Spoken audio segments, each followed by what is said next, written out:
Hey there, Molly Christensen with Building Heroes Academy, and today I'm going to give you a little sneak peek into my homeschool day, because I know a lot of times, especially if you're just starting out homeschool, you always wonder how everybody else is doing it. So I'm going to tell you a little bit more about how homeschool day looks in our house, and it's probably not what you think. It's probably not as perfect looking either, which is fine, because it doesn't have to be. And for you in your home, you're going to create what's going to be working for you and your family. So you can do this. If I can do this, you can do this. So here's kind of what a typical day would look like. And I also have to tell you too, I wrote down what I wanted my perfect day to look like, just so I can aim towards it, not so I can beat myself up when I don't hit it, which is a good thing because I'm not sure I've ever actually hit that perfect ideal that I have written down, which is okay because it just still gives us stuff to work on. So basically, I'll get the kids up at about 7:30 in the morning. If I'm on it, I will have been up for at least an hour or so doing my own morning routine.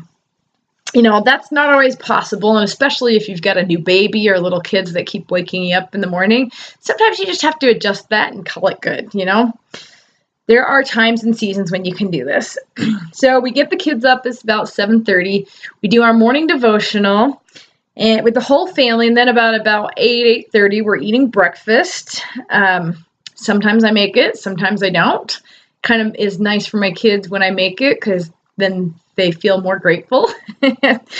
So after breakfast, for about the next hour or hour and a half or so, we are doing chores.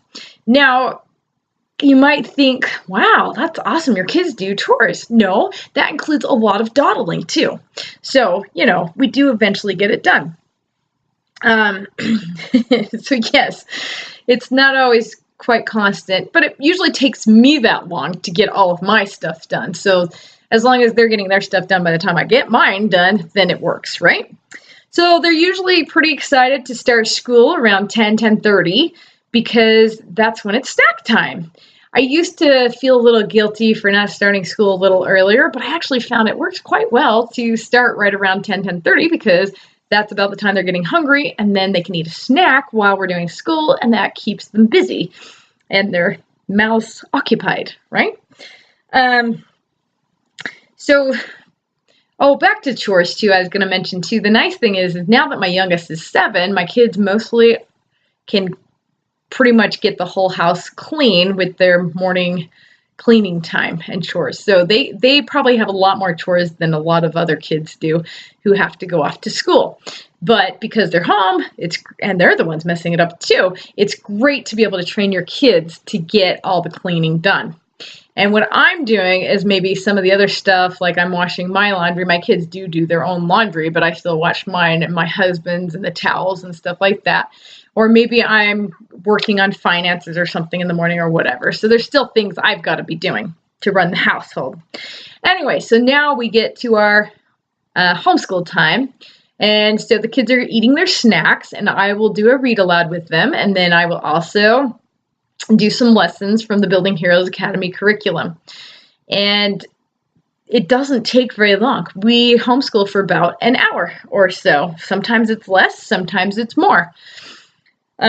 But because I know it's not going to take me from 9 to 4, like I started out with, I actually can make sure that I get around to having this family learning time together, which they love.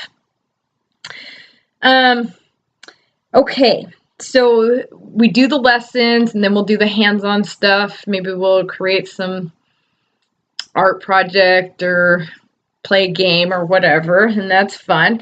And we talk about things and we make connections. How does this apply to our life? Why is this cool? When you make the connections to what they're learning and how it applies to their own lives, it just really makes learning so interesting. And it's also fun to connect one subject to another subject. Oh, this is so cool. This is just what we were learning about in history, and we're in science today, you know? So that's really a fun way to make it exciting. So the kids are thrilled to be learning, and then I'm not going to say all the time, but a lot of the time, they're very interested in what's going on, okay? And if they say, oh, this is boring, well, okay, fine. You can go somewhere else and do something else. But often If I keep my energy and my enthusiasm, they get drawn in and they think it's interesting too. So around 11:30 or so, we shift the kids over to working on their individual skills. And that's where they're practicing things. So they might be practicing their math facts, or maybe they're practicing learning to read or typing or whatever. Okay. The kids don't always want to do that part. And so depending on the age and depending on how willing I think they are, I may let it go, or I may encourage them, or I may give them a challenge to do it or something like that so they can do it consistently. I reward kids for consistency because that is such a hard thing. And also sometimes they just need a little bit of consistency to get into the skill so that they can see that they can actually do it. Because when you first start learning the skill, it's very difficult.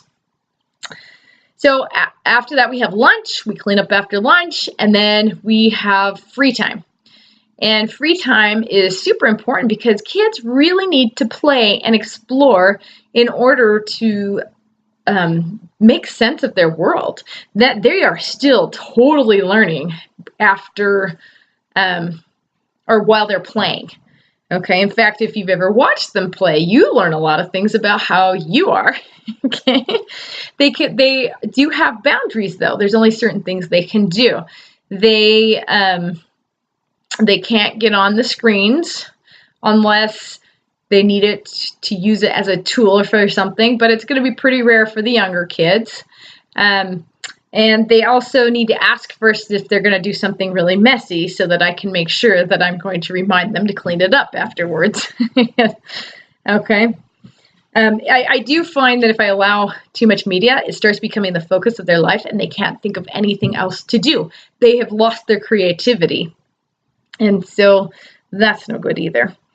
So that's basically what our homeschool day looks like. Oh, wait, I kind of forgot. After the free play time, that's kind of, if we have classes, they're usually scheduled, like during the after school hours too. And that's something also to consider, is not to overload your kids, especially when they're younger, so they still have that free time. You don't want to be telling them what to do all the time. They need to be able to make some of the decisions for themselves, how to use their time as well. Anyway, so now you know a little bit about my day and how it runs, and so you can think about what you want your day to look like too, and set the intention. What do you want it to feel like? What do you want it to look like? How do you want it to flow? Don't be so strict in what you want it to look like, trying to make that happen, that you get all angry, because that doesn't work, because we're dealing with kids and that means we're dealing with uncertainty, and who knows what's going to come up. Lots of stuff. So, think about that. So I hope that you're going to have an amazing Building Heroes day. And if you want more tips on building heroes in your home, head on over to the 3 homeschoolsecrets.com so you can hear some more. So have an amazing day.